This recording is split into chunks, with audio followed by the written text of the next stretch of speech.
जी हाँ, ये सच है कि पतंजलि के साथ बाबा रामदेव अपना एक रेवेन्यू और एक स्ट्रैटेजी मॉडल लेकर चलते हैं, जिसमें पहले योग आता है और उसके बाद में आता है आयुर्वेद।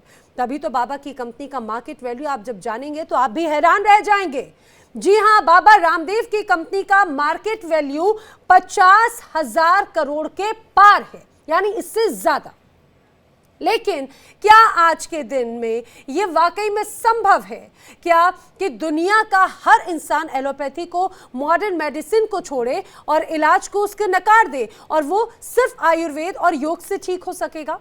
लेकिन बाबा रामदेव इलाज के इसी ज्ञान के सहारे सिर्फ डर, सिर्फ भ्रम पैदा करके अपनी मार्केट वैल्यू बढ़ा रहे हैं। और बाबा की एक तरह से मोनोपोली देखा जाए तो योग और आयुर्वेद के बाजार पर तो कायम है, लेकिन अब वो पूरी दुनिया की फार्मा मार्केट को नियंत्रित करना चाहते हैं। लगता तो ऐसे ही उनकी बातों को देखकर। इसीलिए कई सवाल खड़े होते हैं, तो पूछना जरूरी है। पूछता है इंडिया कि बाबा रामदेव मरीजों के नाम पर अपना प्रॉफिट प्लान क्या आसान कर रहे हैं? गंभीर बीमारी पर बालकृष्ण आयुर्वेद को छोड़कर एम्स में भर्ती होने के लिए क्यों चले जाते हैं, जब अगर इतनी ही ज्यादा एलोपैथी से दिक्कत है? बाबा रामदेव आयुर्वेद के ज्ञान के नाम पर भ्रम फैलाते हैं क्या? क्योंकि हाल ही में हमने देखा है 4 दिन पहले ही उन्हें सुप्रीम कोर्ट से जो कड़ी फटकार लगी थी, उन्हें राहत मिली है। इसी तरह की बयानबाजी को लेकर उनकी मुश्किलें बढ़ी, लेकिन जैसे ही राहत मिली उसके बाद में एक बार फिर वही सुर, वही राग आलापते नजर आते हैं बाबा रामदेव।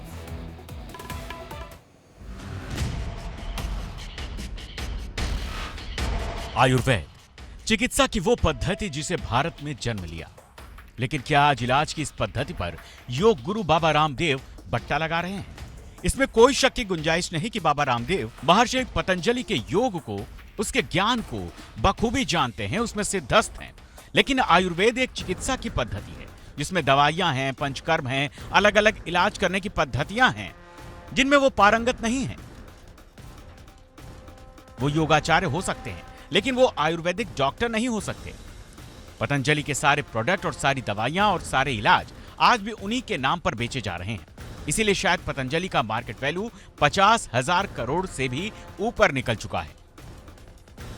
बाबा रामदेव जानते हैं कि एलोपैथी पर लोगों का अटूट विश्वास है। लगातार हो रही मेडिकल रिसर्च लोगों को काफी फायदा पहुंचा रही है, जिससे लोगों की जीवन प्रत्याशा आज 74 साल के ऊपर पहुंच चुकी है। शायद इसीलिए बाबा रामदेव अक्सर आयुर्वेद के सकारात्मक प्रचार की जगह उसका नकारात्मक प्रचार करते हैं और चिकित्सा की एलोपैथी की पद्धति को गाली देते हैं, जिसकी तुलना वो नरसंहार से कर जाते हैं। चिकित्सा की स्वाधीनता का तो अभी बहुत बड़ा सपना बाकी है, क्योंकि एलोपैथी की जहरीली दवाइयां खा खा करके करोड़ों लोगों की मौत हर साल हो रही है। हमने दुनिया का इतिहास पढ़ा है कि ब्रिटिशर्स ने पूरी दुनिया में अपना राजनीतिक साम्राज्य कायम करने के लिए 10 करोड़ से ज्यादा लोगों का कत्ल किया, लेकिन हर साल करोड़ों लोग निर्दोष मर रहे हैं जहरीली दवाइयां, सिंथेटिक दवाइयां खा खा करके। जो चिकित्सा की स्वाधीनता का आंदोलन है पतंजलि वेलनेस योगग्राम निरामयम, इसको हम और मुखर करेंगे। सच है कि अपनी मार्केट स्ट्रेटजी के जरिए बाबा रामदेव ने आयुर्वेद के साथ साथ योग के बाजार में अपनी मोनोपोली कायम कर ली है, जिसको वो चिकित्सा की स्वाधीनता का नाम देते हैं। शायद वो अब पूरे फार्मा मार्केट पर कब्जा का सपना देख रहे हैं। लेकिन अब बाबा को ये कौन समझाए कि इलाज अगर दमदार होगा, सरल होगा, सहज होगा और किफायती होगा तो लोग खुद ही आयुर्वेद की तरफ मुड़ जाएंगे। लेकिन बाबा को तो मरीजों की संख्या के नाम पर अपने मार्केट शेयर प्राइस को बूम देना है। अब बाबा रामदेव का यह प्रॉफिट आसन ही है कि आज पतंजलि की मार्केट वैल्यू 50,000 करोड़ से ज्यादा की है। तो क्या बाबा रामदेव आयुर्वेद के नाम पर भ्रम का ज्ञान फैला रहे हैं, इलाज के नाम पर मरीजों को गुमराह कर रहे हैं? और अगर ऐसा नहीं है तो फिर जब उनके सहयोगी बालकृष्ण बीमार होते हैं तो उनको ऋषिकेश के एम्स में भर्ती क्यों कराया जाता है और एलोपैथी इलाज क्यों होता है? तब क्या आयुर्वेद का ज्ञान विलुप्त हो जाता है? ये कोई पहला ऐसा मौका नहीं है जब बाबा रामदेव ने एलोपैथ को लेकर, अंग्रेजी दवाइयों को लेकर, ये कहा जाए नई मेडिसिन पद्धति को लेकर निशाना साधा हो। वो अक्सर इस तरह से निशाना साधते रहे हैं, एलोपैथी दवाइयों को जानलेवा बताते रहे हैं। और उसके बाद में हमने देखा था कि कैसे ये पूरा मामला सुप्रीम कोर्ट तक पहुंचा था। आईएमए और बाबा रामदेव के बीच में एक लंबी टसल भी चली थी। मात्र 4 से 5 दिन हुए हैं बाबा रामदेव ने जब लिखित में माफी मांगे और उनकी माफी को स्वीकार किया गया। एक लंबी बहस, एक लंबी परेशानी से गुजरने के बाद बाबा रामदेव के अब उनको जाकर राहत मिली। लेकिन जैसे ही वो केस खत्म हुआ, बाबा रामदेव एक बार फिर से उसी अंदाज में नजर आया और एक बार फिर से बार बार उसी अंदाज में निशाना साधते हुए नजर आ रहे हैं। बार बार सवाल यही है कि बाबा रामदेव आखिर अंग्रेजी दवाइयां या फिर ये कहा जाए न्यू मेडिसिन जो टेक्नोलॉजी है उसको टारगेट करके क्या कहना चाहते हैं, क्या साबित करना चाहते हैं। मेरे साथ में कई खास मेहमान जो हैं वो इस चर्चा में शामिल होंगे। फिलहाल मेरे साथ में जुड़े हैं सोशल एक्टिविस्ट जेपी बडूनी जी, उनका ही मैं रुख कर लेती हूं सबसे पहले। जेपी बडूनी जी, बहुत स्वागत है आपका इंडिया डेली पर। बाबा रामदेव का एक के बाद एक बयान, एक बार फिर से एलोपैथ पर वो प्रहार करते हुए नजर आ रहे हैं। क्या लगता है आखिर क्या उद्देश्य है बाबा रामदेव का, क्यों ऐसा कर रहे हैं वो? देखो, बाबा रामदेव जी को केवल और केवल अपना प्रचार करना होता है। बाबा रामदेव जी न तो संविधान है और न आयुर्वेद है, न एलोपैथ है। बाबा रामदेव को कोई अधिकार नहीं है कि वो एलोपैथ के बारे में गलत प्रकार की टिप्पणी करें। वह यह कहते हैं कि एलोपैथ के कारण हजारों लोग, आपदाओं से ज्यादा और विश्व युद्ध से ज्यादा लोग मर गए। बाबा रामदेव को यह मालूम नहीं है कि एलोपैथ जो है एक लाइफ है, जीवन है।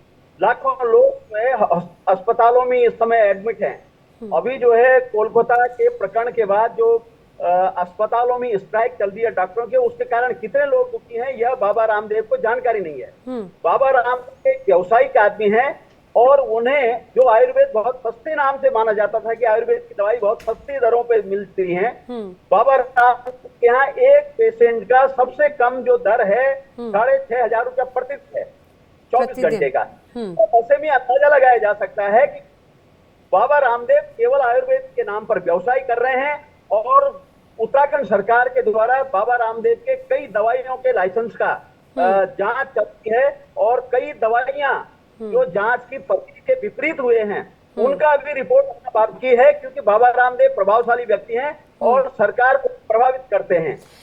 तो मैं वैसे अगला, यानी कि इसको ऐसे समझे कि बाबा रामदेव, जैसा आपने कहा कि भाई अगर सबसे आसान पद्धति लोगों को योग साधना आयुर्वेद से जुड़ने की जब बात कहते हैं, एलोपैथ को महंगा और जहरीला अगर बताते हैं, तो क्या आयुर्वेद उतना आसान और सस्ता रह गया है? क्योंकि आपने कहा कि भाई पतंजलि में अगर कोई उपचार कराने के लिए जाता है तो लगभग कम से कम कीमत 6,500 रुपए देनी पड़ेगी एक दिन की। तो क्या एक तरह से रामदेव के मरीजों पर अपना प्रॉफिट प्लान आसान करने का एक तरीका है?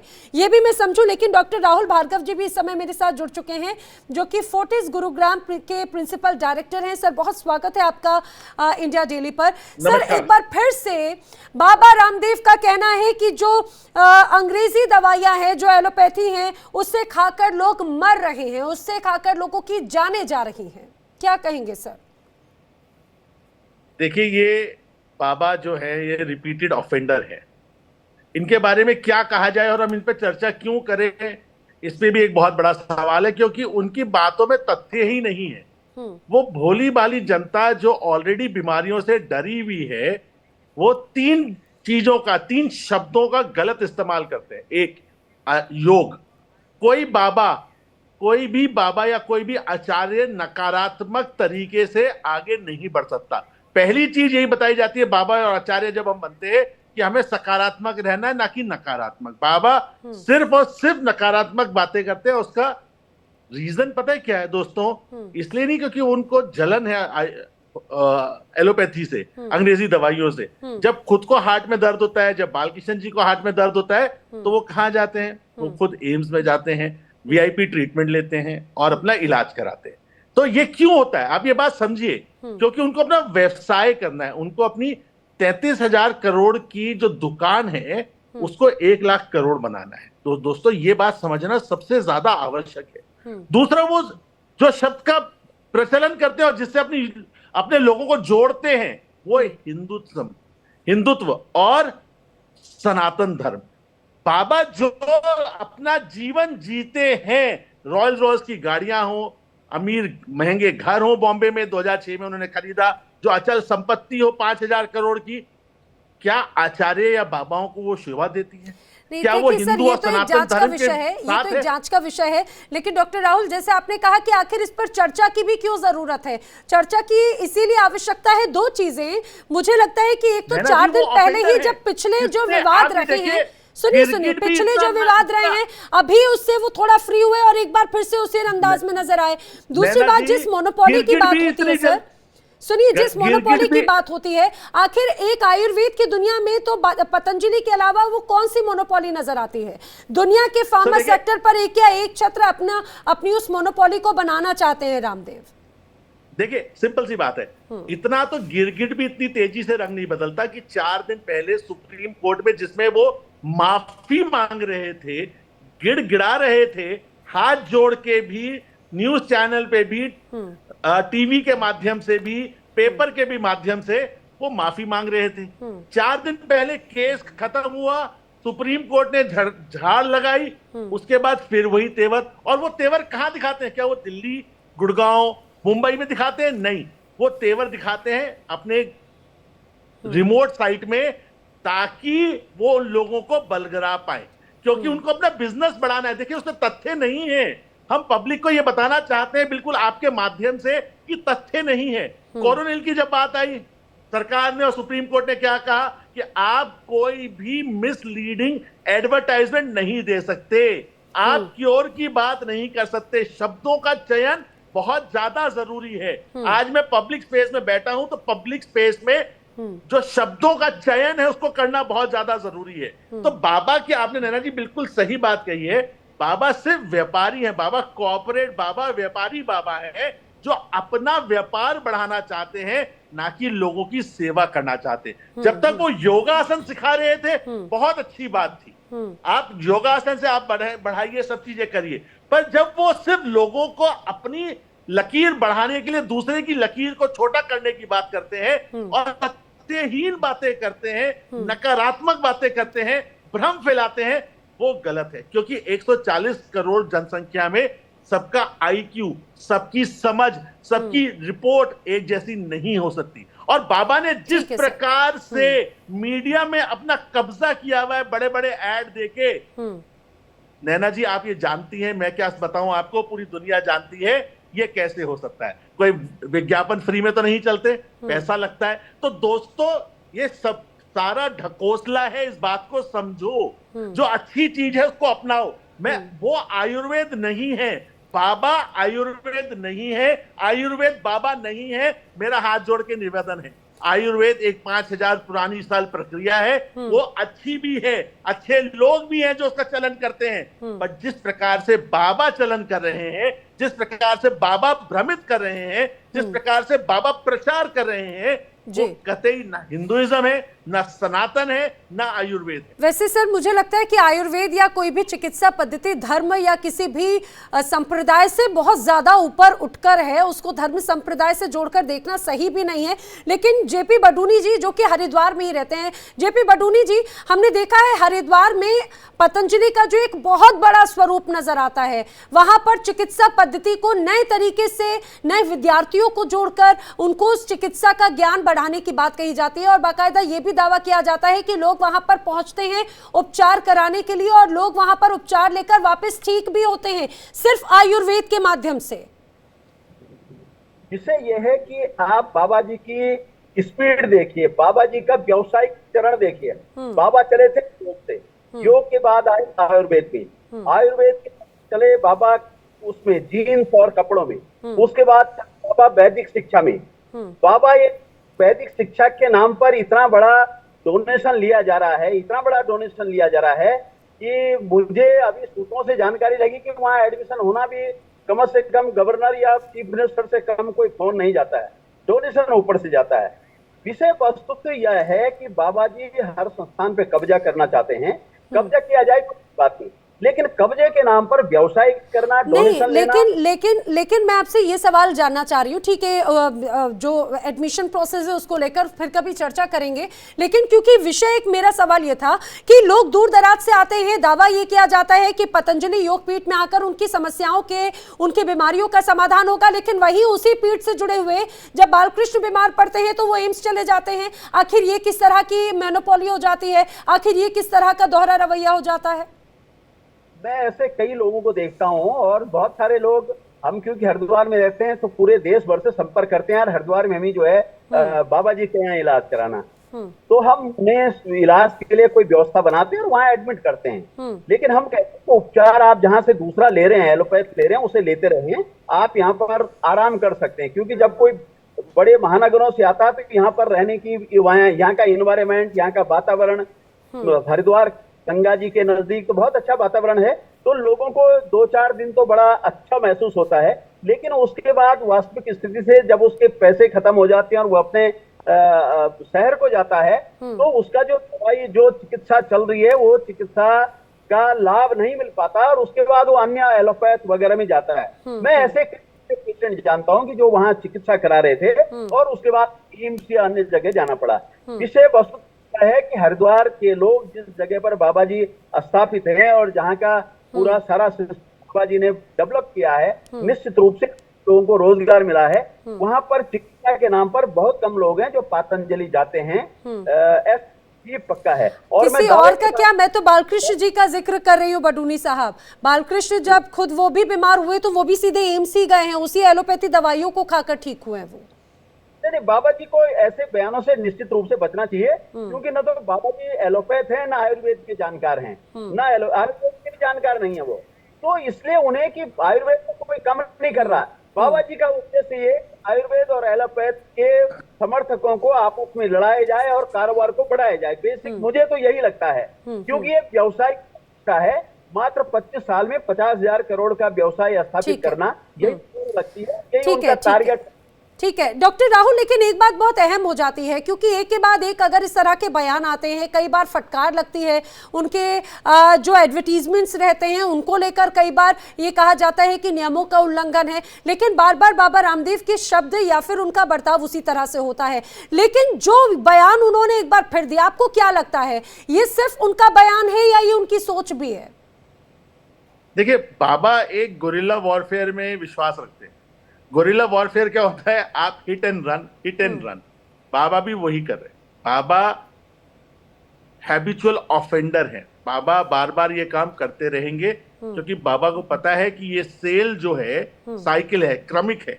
जैसे ही वो बयान देंगे, लोगों में भय होगा, लोग छोड़ेंगे, लोग एलोपैथी दवाइयां छोड़ेंगे, आगे बढ़ेंगे और बाबा उस पर अपना प्रॉफिट कमाएंगे। फिर कुछ होगा, बाबा जितनी तेजी से बोलते हैं उतनी तेजी से बाबा पलट भी जाते हैं। अब आप देख लीजिए दिल्ली में जब रात में हमला हुआ, पुलिस का एक्शन हुआ, तो बाबा स्त्री बन के भाग गए।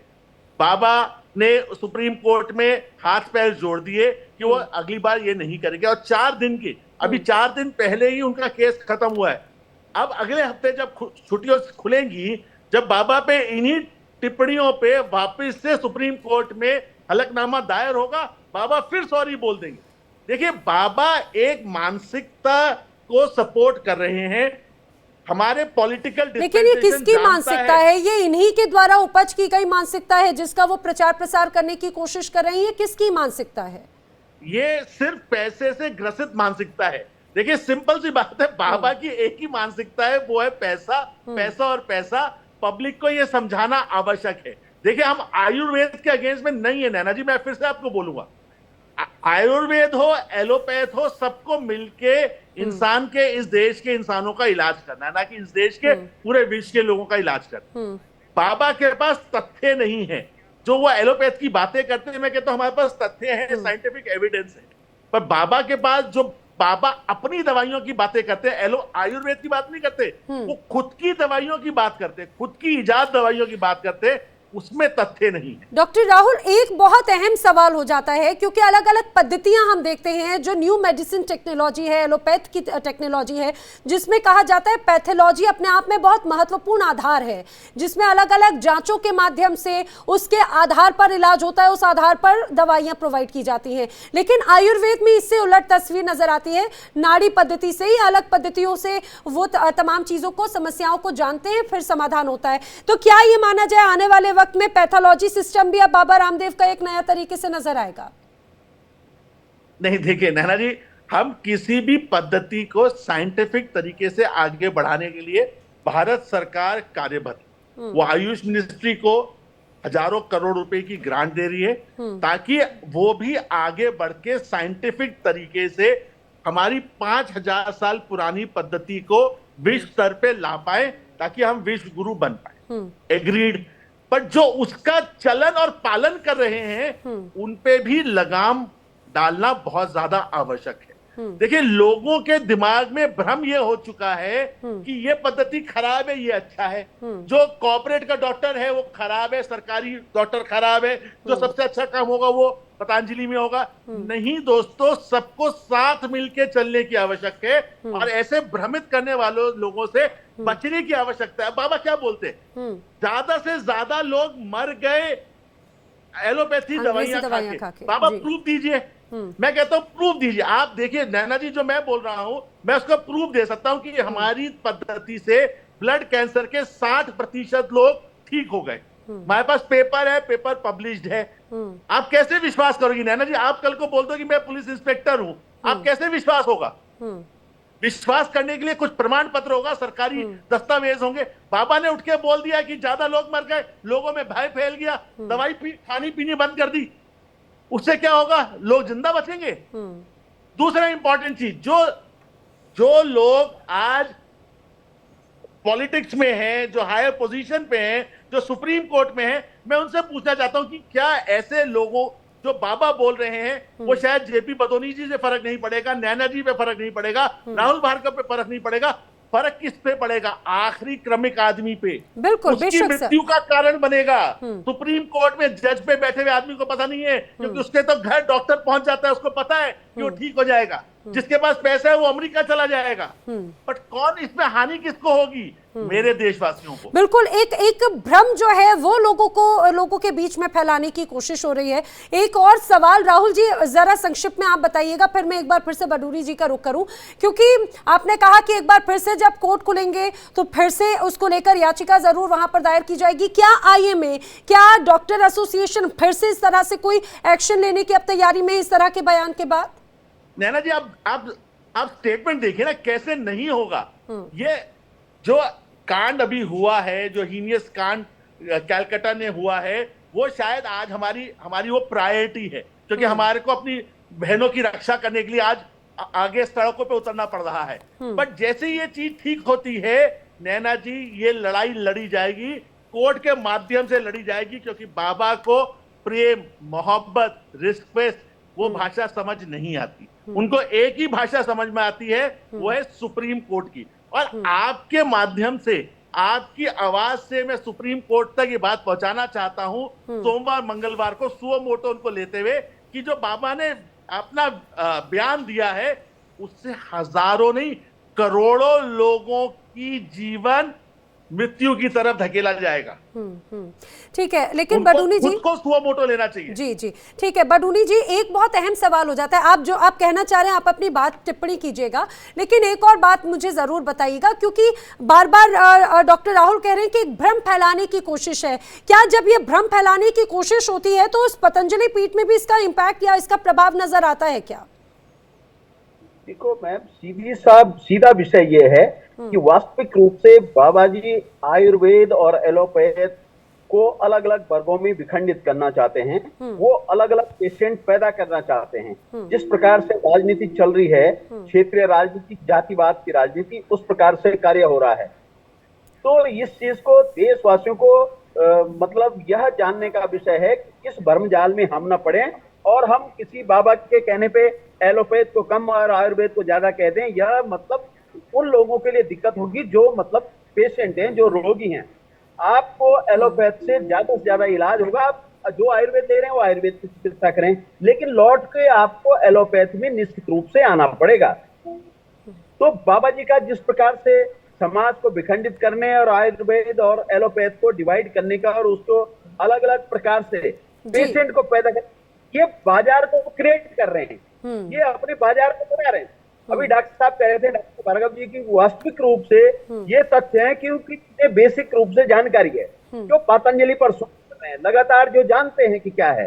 तो आयुर्वेद को कोई डिनाई नहीं कर रहा, आयुर्वेद अपनी जगह काम कर रहा है और सभी जो भी पैथोलॉजी है या मतलब होम्योपैथिक है और बहुत सारी ऐसी अलग अलग पैथी हैं वो काम कर रही हैं। लेकिन एलोपैथी एक वैज्ञानिक मतलब बहुत शोध के बाद ये सारा सिस्टम बनता है और देश के लाखों करोड़ों लोग मतलब इससे जीवित रहते हैं, जीवित रहने की ओर बढ़ रहे हैं। बिल्कुल बिल्कुल। क्या जाना, ये सरकार की जिम्मेदारी, सरकार को ऐसे बयान देने वालों पे निश्चित रूप से शिकंजा कसना बिल्कुल। और बडूनी जी बहुत महत्वपूर्ण है, देखिए हम सभी जानते हैं कि आयुर्वेद सबसे प्राचीन पद्धति है और भारत से ये उपजी है जिसका उपचार हम हमेशा से देखते रखे हैं। लेकिन बदलते वक्त के साथ जब अपग्रेडेशन की बात होती है तो नई मेडिसिन टेक्नोलॉजी जो वो हमारे साथ में है। लेकिन डॉक्टर राहुल, एक बात बहुत अहम हो जाती है, आपने कई डॉक्टर्स के साथ में काम किया होगा, आपके साथ में आपके अंडर में कई डॉक्टर्स ने काम किया होगा, कई लोग जिनके साथ में आप रहे होंगे वो हो सकता है आगे बढ़े हों, कुछ नाम भी बनाया। लेकिन अगर आयुर्वेद में हम देखते हैं बाबा रामदेव से बड़ा या बाबा रामदेव के ही जैसा कोई दूसरा बड़ा आयुर्वेदाचार्य या वो नाम क्यों नजर नहीं आता? क्या ये भी एक अलग तरह की मोनोपोली की साम दाम दंड भेद के साथ में हम ही हैं, हम ही थे और हम ही रहेंगे? नैना जी, तीन चीजें मैं आपसे बात पूछना चाहता हूं। अगर मान लीजिए मैं कोई आज शोध करता हूं, मैं आईसीएमआर के पास जाऊंगा, भारत सरकार के हेल्थ मिनिस्ट्री डिपार्टमेंट में जाऊंगा, ड्रग कंट्रोलर के पास जाऊंगा, तब दवाई अप्रूव होती है। आप ये बात तो मानेंगी कि आज मैं कोई भी दवाई बनाता हूं, मैं आपको नैना जी मार्केट में तो नहीं बेच सकता। क्या बाबा ऐसी कोई भी व्यवस्था से या संस्थान से जुड़ते हैं जहां दवाई वो अपना प्रमाण दे और प्रमाण के बाद बेचें? पहली चीज, बाबा को अगर डिबेट करनी है और बाबा कहते हैं मैं अग्नि परीक्षा, अरे वो तो हिंदू है, सनातन की बातें करते हैं। सीता जी के एक बार कहने पे, राम जी के एक बार कहने पे सीता जी ने अग्नि परीक्षा दी थी। तो मैं कहता हूं बाबा आप इतनी बातें करते हो, आप health ministry, ICMR, supreme court में तथ्य क्यों नहीं दिखाते ना कि आपकी दवाई बहुत अच्छी है और एलोपैथी खराब है?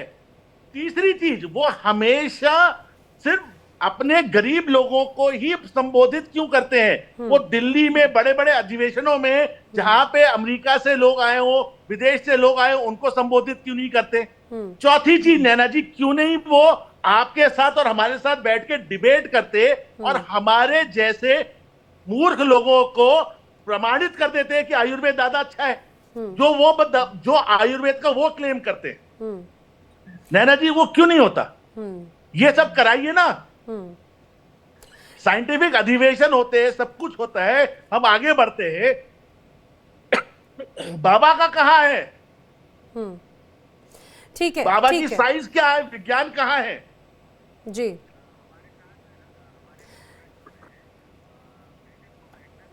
और रही बात मोनोपोली की, नैना जी हेल्थ मिनिस्ट्री और हमारे स्वास्थ्य विभाग की तरफ से किसी को भी, किसी भी इंडिविजुअल को अपना प्रचार और प्रसार करने की अनुमति नहीं है। ठीक है डॉक्टर राहुल, जी डॉक्टर राहुल, क्योंकि जिस तरह से हम प्रमाण की भी बात कर रहे हैं, कुछ केस स्टडीज पर भी हमने जरूर उस पर रिसर्च की। इस समय मेरे साथ में मेरे साथी राजेश शुक्ला जुड़ रहे हैं। हालांकि जुड़ना पीड़ित परिवार को था, लेकिन राजेश उनके जानकारियों के साथ में हमारे साथ में है। राजेश जरा बताइए, क्योंकि हम देखते हैं कि भाई बाबा रामदेव बड़ी बड़ी बीमारियों का इलाज आयुर्वेद और ये कहा जाए नॉन एलोपैथिक दवाइयों से करने की बात कहते हैं, कितना प्रभाव पड़ा? जो पीड़ित है जरा उनकी स्थिति बताइए, उनके रिजल्ट्स किस तरह के? राजेश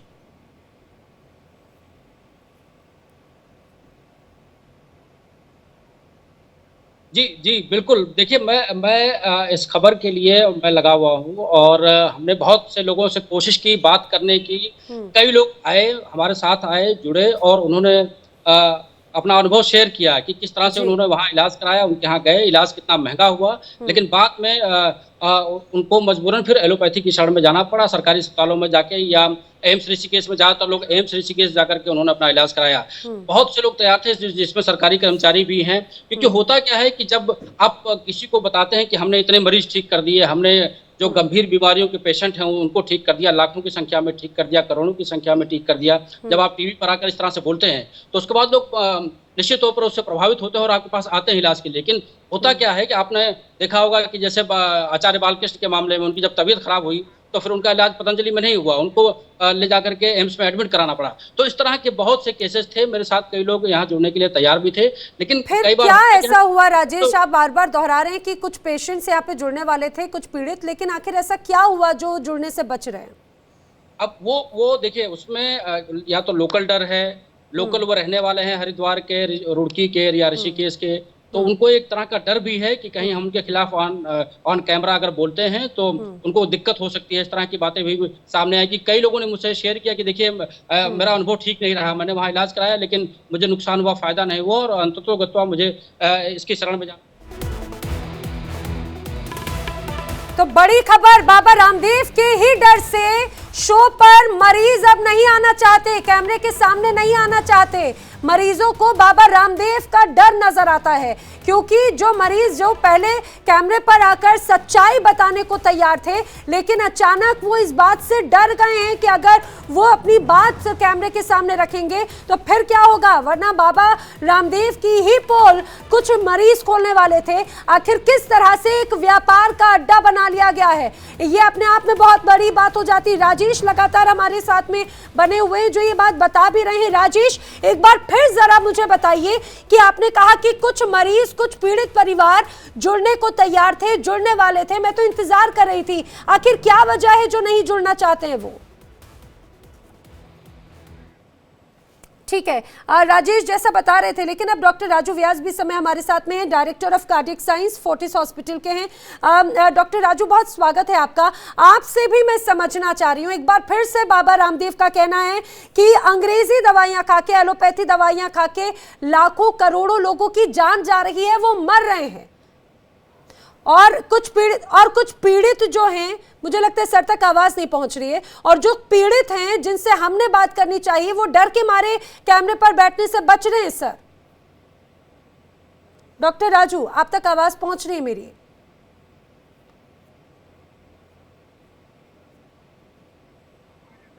मुझे लगता है डॉक्टर राजू तक आवाज नहीं पहुंच रही है। मैं एक एक रिएक्शन राहुल जी और बडूनी जी से लेना चाह रही हूं। इस पे बडूनी जी। जी, स्थानीय जो पेशेंट हैं उनमें भय का कारण है।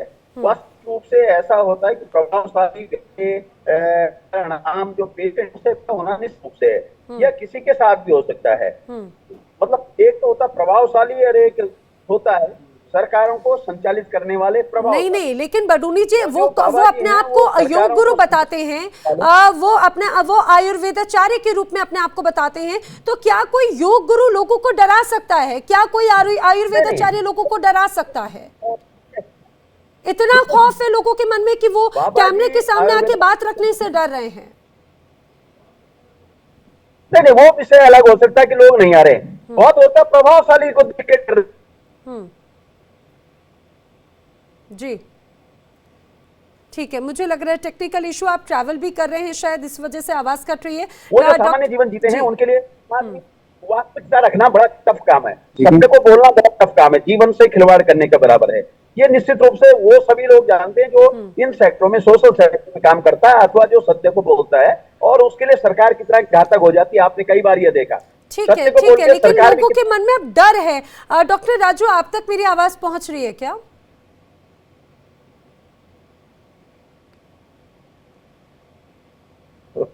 ठीक है डॉक्टर राजू व्यास जी, ये इंपॉर्टेंट हो जाता है क्योंकि हम ये जानने की कोशिश करें कि भाई लोगों के क्या रिएक्शंस हैं। एक तरफ बाबा रामदेव कहते हैं अंग्रेजी दवाइयां खा के लाखों लोग मर रहे हैं, उनके यहाँ जो उपचार कराने के लिए जाते हैं वो जब उनका उपचार नहीं होता, वो अब कैमरे पे सामने आने से डर रहे हैं, वो बच रहे हैं। क्या कहेंगे इसे देखकर?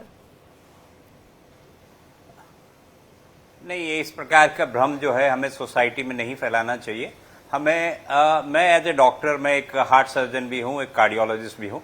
मैं हमेशा साइंटिफिक तरीके से एक इलाज करता हूँ और मुझे लगता है कि हर व्यक्ति का, हर पद्धति का इलाज करने का एक अलग तरीका होता है। मैं ये नहीं कहता कि हम सभी प्रकार के रोगों का इलाज एलोपैथी द्वारा कर सकते हैं। हाँ, बहुत सारी हमारी ऐसी भी बीमारियां हैं जिसका इलाज होम्योपैथी या आयुर्वेद से किया जा सकता है, लेकिन किसी भी चीज का और क्लेम करना, मैं कहूँगा बहुत ज़्यादा एक्सेसिव क्लेम करना कि ये पद्धति अच्छी है, ये पद्धति खराब है, ये मेरे को नहीं लगता कि ये उचित वक्तव्य होगा किसी भी व्यक्ति का। जहां तक डॉक्टरों का सवाल है, तो हम लोग सभी डॉक्टर्स जो हैं वो एक साइंटिफिक वे से इलाज करते हैं। आप सभी लोगों ने देखा होगा कि कोविड के टाइम में भी हम लोगों ने कभी ये क्लेम नहीं किया, कोविड के समय में हमने कभी क्लेम नहीं किया कि हमारी सारी दवाइयों से मरीज क्योर हो जाते हैं। हमने हर समय पे डिफरेंट कॉम्बिनेशंस में दवाइयों का इस्तेमाल किया। आपने खुद ने भी देखा कि कोविड के जो वैक्सीन आए कितने तेजी से जल्दी से बन के आए, लेकिन एक बहुत इंपॉर्टेंट ये बात हो जाती है, क्योंकि जब अगर एक डॉक्टर की दवाइयों से ट्रीटमेंट नहीं होता तो अक्सर हम डॉक्टर चेंज करके दूसरे डॉक्टर को रेफर करते हैं।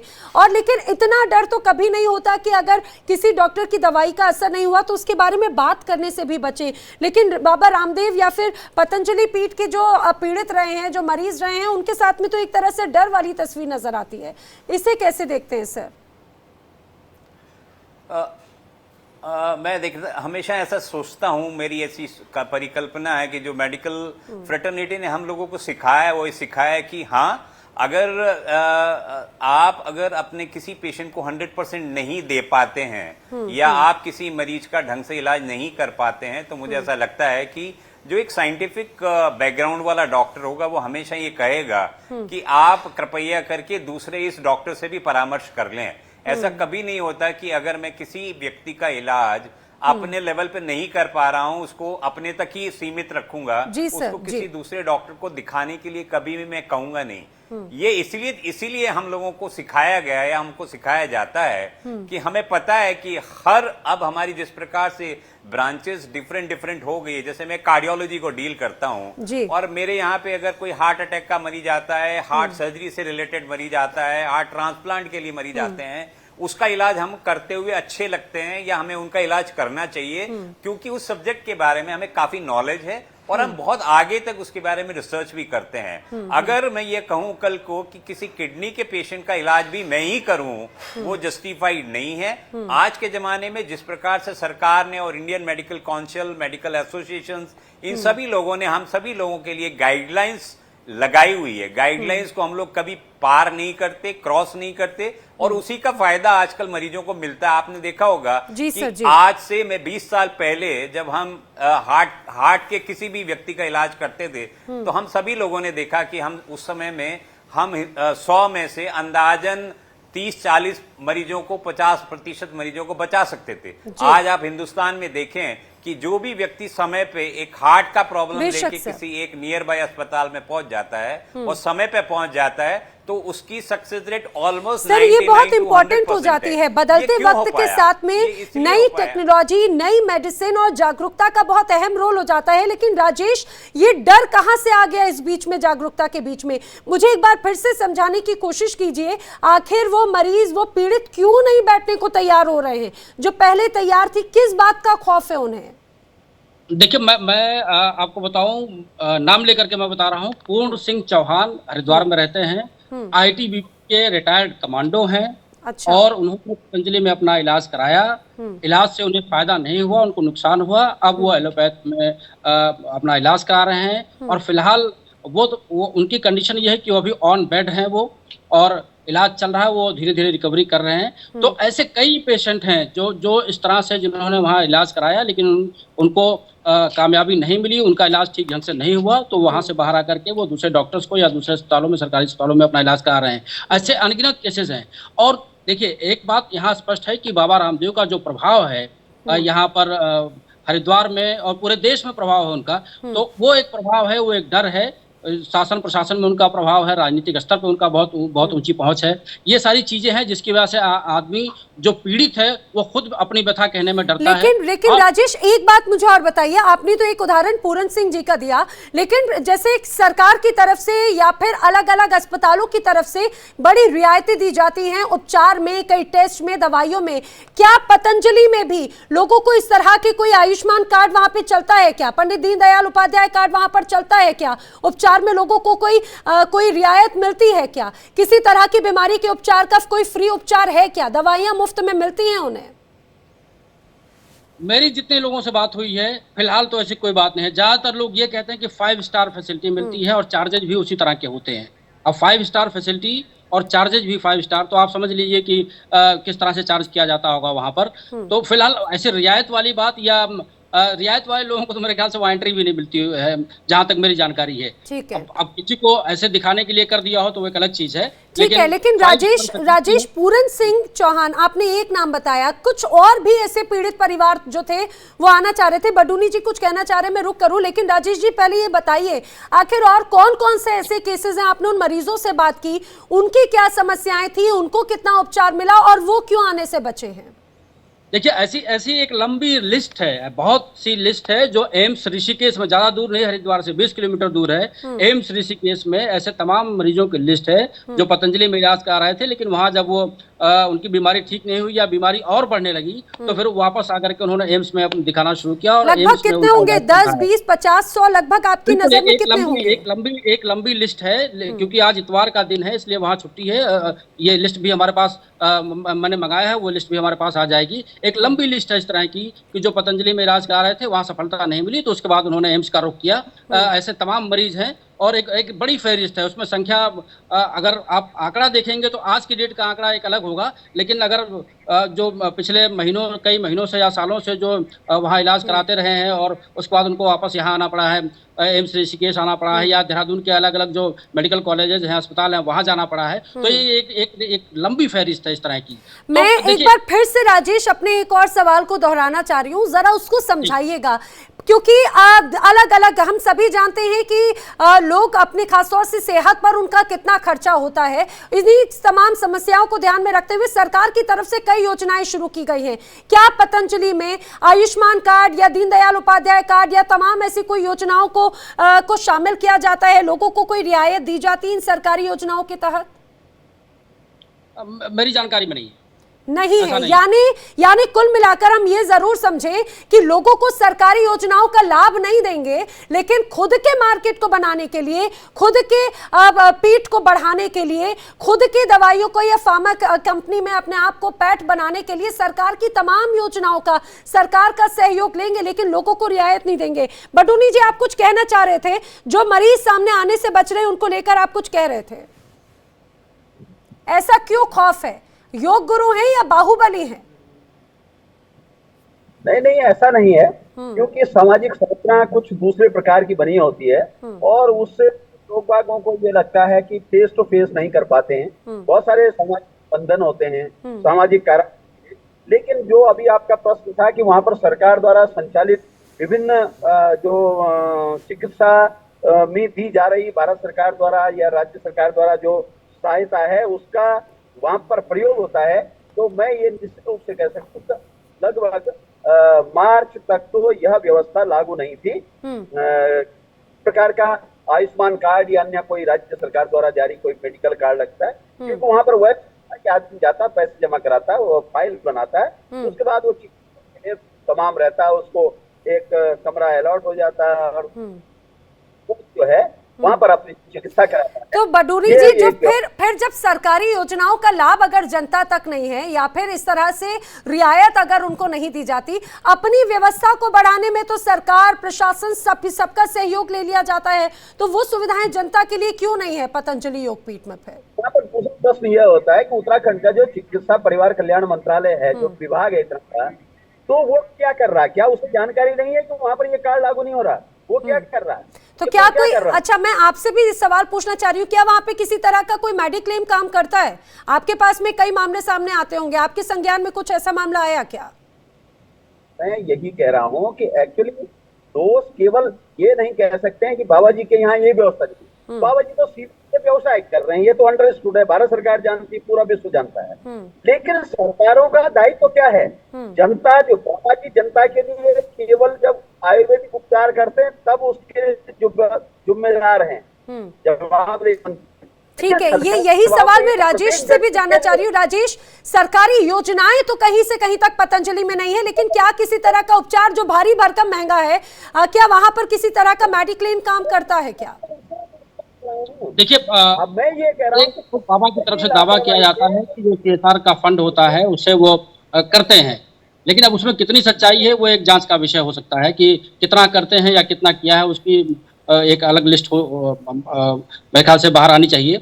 लेकिन जो वास्तविक चीज है वो ये है कि वहाँ मरीज जाता है इलाज के लिए, इलाज होता नहीं है, जो दावे करते हैं उस हिसाब से इलाज होता नहीं है, और इलाज ना होने की वजह से मरीजों को फिर दूसरी जगहों पर विशेष करके वहां से नहीं राजेश, मैं ये तो समझ गई, लेकिन मुझे एक और बात बताइए, आपने जिन मरीजों से बात की उनके बारे में दो बातें बताइए। उनका अभी तक पतंजलि में जब उन्होंने या बाबा रामदेव के पास में गए दवाइयां लेने, उपचार कराने, तो उनका खर्चा कितना हुआ, और वो कैमरे पर इस बात को बताने से आखिर क्यों डर रहे हैं? क्या किसी तरह का कोई फोन आया उनके पास में? क्या किसी तरह से कोई डर है? उन्हें पता है कि अगर वो ये एक तरह से कच्चा चिट्ठा खोलेंगे तो उनकी मुश्किलें बढ़ेंगी क्या? देखिए, ये तो खुल करके कोई नहीं बता रहा है, क्योंकि वो अपनी बीमारी का बहाना ले रहे हैं कि भाई अभी हमारी तबीयत ठीक नहीं है इसलिए मुझे माफ करिए, इस तरह की बातें हुई हैं। लेकिन ये कोई नहीं कह रहा है कि कोई फोन आया था या कोई कॉल आई थी या कोई ऐसी बात थी। लेकिन उस प्रभाव का जो प्रभाव है उसको तो हम लोग समझ ही सकते हैं कि आखिर आदमी जो तैयार था और जो पीड़ित है, जिसने इलाज कराया उसको फायदा नहीं हुआ, उसके बाद में वहाँ भी पैसा खर्च किया, उसके बाद दूसरे अस्पतालों में जाके इलाज करा रहा है, वहाँ भी पैसा खर्च करा है। तो अगर पीड़ित खुद अपना दर्द बयान करने के लिए सामने नहीं आ रहा है तो निश्चित तौर पर ये समझा जा सकता है कि किस तरह का प्रभाव है और किस तरह का डर है लोगों के मन में। राजेश, ये किस तरह का प्रभाव है ये तो पता चले। ये बाबा रामदेव का प्रभाव है, पैसे का प्रभाव है, पतंजलि का प्रभाव है, वहाँ के प्रशासन का प्रभाव है, आखिर किस तरह का प्रभाव है जो लोग डर रहे हैं? निश्चित तौर पर यही प्रभाव है, जो चीजें आपने गिनाई है उन्हीं का प्रभाव है, और इस वजह से लोग थोड़ा सा बच रहे हैं खुल करके बोलने से, खास करके कैमरे के सामने बोलने से।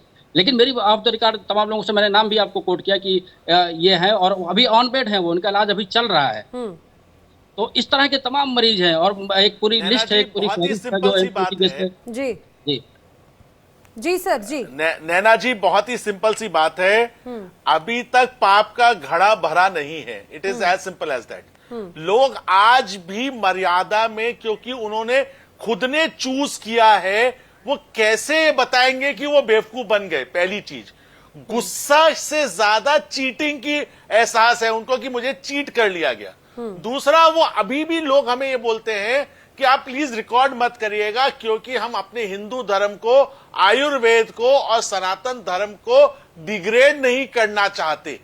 लोगों में आज भी शर्म है, आज भी लिहाज है, पर बाबा बिना लिहाज के आगे बार बार नहीं, लेकिन राहुल जी ये बात दोनों बहुत अलग हो जाती है। मुझे लगता है कि इस बात को हमें ये जरूर समझना चाहिए, क्योंकि आयुर्वेद पद्धति, मैं बार बार दोहरा रही हूँ, किसी धर्म से नहीं है, ये भारत की प्राचीन पद्धतियों में से एक है। ये भारत की जड़ी बूटियां, भारत की पद्धति, भारत की विज्ञान से जुड़ी हुई बात है, भारत की सभ्यता आयुर्वेद से जुड़ी हुई है। नैना जी, आप मेरठ रुड़की में बहुत सारे आपको लोग मिल जाएंगे जो अपने को ठगा सा महसूस करते हैं। अगर आप मान लीजिए रुड़की मेरठ में, मैं मेरठ में ओपीडी करता हूं, जैसी कैंसर होता है तो वो एक बार बात जरूर आती है कि क्या हम पतंजलि जाके इलाज करा ले। तो दोस्तों, मैं आपको ये बताना चाहता हूं कि कोई भी पद्धति से इलाज नहीं हो सकता एलोपैथी के अलावा। पिछले 70 सालों से एलोपैथी दवाइयां, लेकिन डॉक्टर राहुल, ये इस बात को भी तो समझना होगा, जब एलोपैथी नहीं थी उसके माध्यम से, आयुर्वेद के माध्यम से तो लोगों का उपचार होता था। लेकिन मैं ये भी मानती हूँ कि तब में और अब में लाइफस्टाइल में, परेशानियों में बहुत ज्यादा अंतर है। लेकिन हम आयुर्वेद को दरकिनार भी नहीं कर सकते हैं डॉक्टर राहुल। नैना जी, हम आयुर्वेद को दर्ज करा नहीं कर रहे, हम सिर्फ इतना कह रहे हैं कि जब हम आजाद हुए थे 1947 में, तब हम 35 साल में हमारी मृत्यु हो जाया करती थी।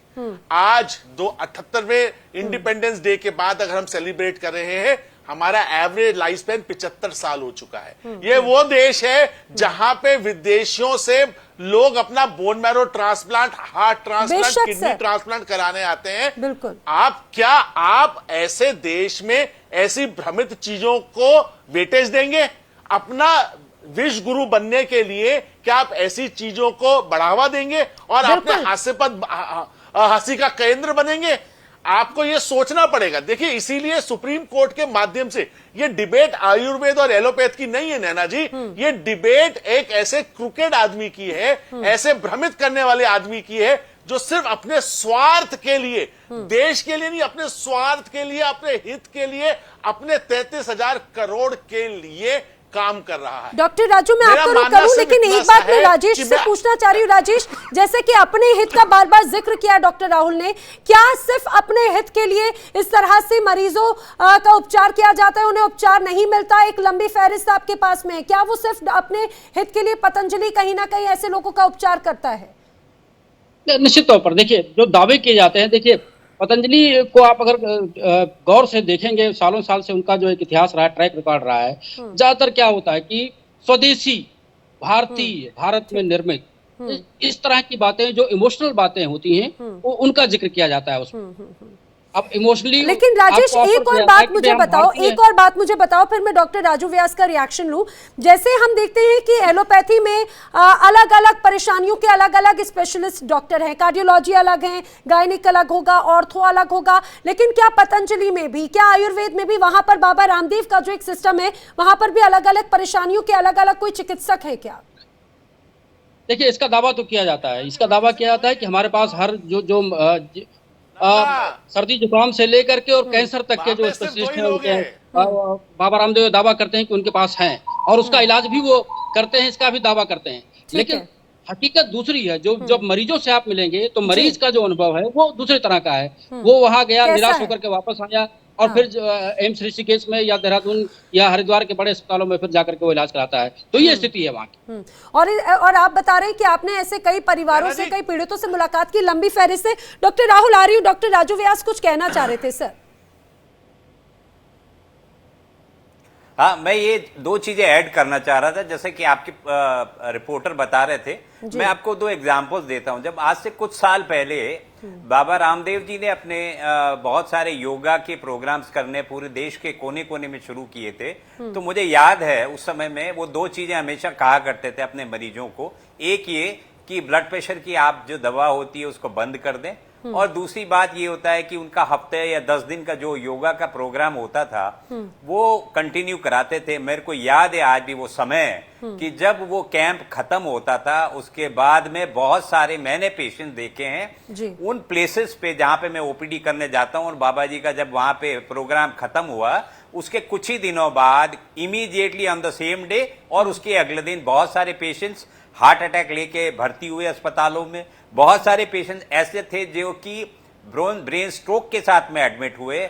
उसके साथ में बहुत सारे पेशेंट जो कि ढंग से योगा नहीं कर पाए, उनको ऑर्थोपेडिक्स की प्रॉब्लम हो गई। तो ये नॉन साइंटिफिक तरीका था उनका, जो मैंने उस समय में भी देखा। उसी के बाद में सेकंड आपको एक और इंसिडेंस बताता हूं। मेरे खुद के बहुत सारे पेशेंट जो मेरे पास ओपीडी में दिखाने आते हैं, वो मुझे हमेशा एक बात कहते हैं, वो ये कि जब कभी किसी व्यक्ति को हार्ट अटैक होता है तो वो जरूर एक बार बाबा रामदेव या उनके किसी न किसी शिष्य से संपर्क करते हैं। और संपर्क करने के बाद में जब उनसे कुछ सलाह लेने के बाद में जब उनका इलाज नहीं हो पाता, अक्सर वो जाते हैं इस चीज के लिए कि अगर एंजियोग्राफी बाय द वे उनकी हो गई और किसी एंजियोग्राफी में उनके हार्ट के अंदर कोई ब्लॉकेज निकल के आया, तो अक्सर ये जो इस प्रकार के फ्रॉड कहूंगा मैं इन लोगों को, ये अक्सर ये लोग समाज में जो घूमते रहते हैं, ये अक्सर ये कहते हैं कि हम लोग अपने योगा से, अपने श्वास की क्रियाओं से हम लोग ये ब्लॉकेजेस खोल देंगे।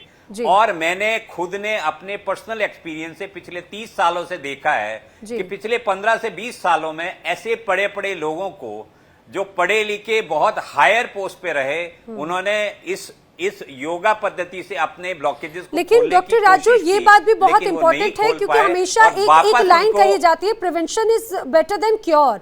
तो प्रिवेंशन के लिए मुझे लगता है आप लोग भी सलाह देते होंगे लाइफस्टाइल चेंज करने के लिए, अपनी जीवन शैली में योग मैं को शामिल आपकी बात करने से- के लिए, मैं- एक्सरसाइजेस को शामिल करने के बिल्कुल। लिए, लेकिन क्या सिर्फ कुछ पर्टिकुलर दवाइयां, कुछ पर्टिकुलर तो पैटर्न को आपका- फॉलो करने की बात होगी? जी